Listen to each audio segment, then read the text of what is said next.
point positif qu'elle a durant cette deuxième partie de stage, c'est qu'elle a beaucoup progressé, surtout la première partie de course. Le départ et la transition, ça commence à bien intégrer ça. Donc je suis super contente de revenir et de voir ce progrès. Et elle a eu la chance ce week-end de participer à une compétition organisée par le comité olympique, le président de la Ligue et la fédération d'athlétisme, où elle a pu justement mettre en place certaines choses, se mettre en concurrence. Donc je suis super contente du début de stage. J'aurais voulu plus, forcément je suis gourmande, je suis une coach très gourmande, mais c'est vrai que Ouley et Djidou ont fait le boulot qu'il fallait. Je voudrais encore qu'elle progresse surtout au niveau de la musculation.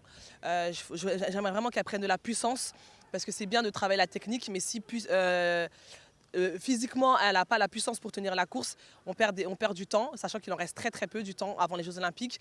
Donc il y a des choses à améliorer, mais pour l'instant on garde le positif et on va travailler les points faibles petit à petit. Je crie beaucoup, hein.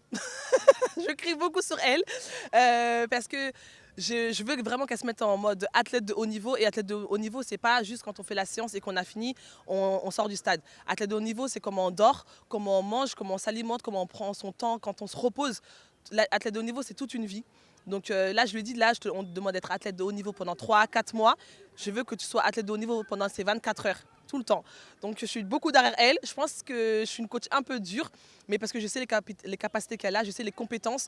Et moi, je veux vraiment qu'aux Jeux Olympiques, elle nous éblouisse et qu'elle nous fasse une magnifique course. Donc je fais tout pour que ça soit le cas. Et les coachs avec moi, on travaille beaucoup sur ça. Ça ne se prépare pas. On a beau dire tout ce qu'on veut, on a beau expliquer, on a beau montrer des images, tant qu'on n'est pas dans les Jeux Olympiques, elle n'aura pas l'étendue de la compétition que c'est.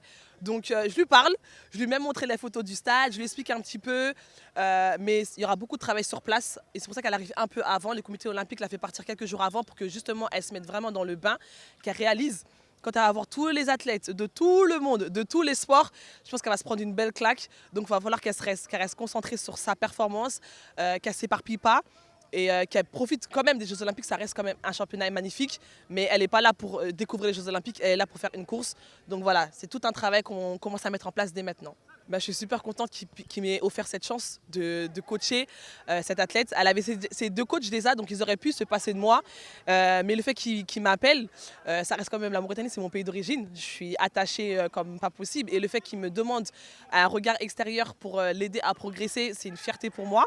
Donc je les remercie encore pour cette belle opportunité et c'est pour ça que je suis aussi dure avec Salem, parce que tous ces efforts qu'ils ont fait pour moi, le comité olympique et tout le pays, je veux qu'ils le voient sur la piste le 3 août lors de la course de Salem.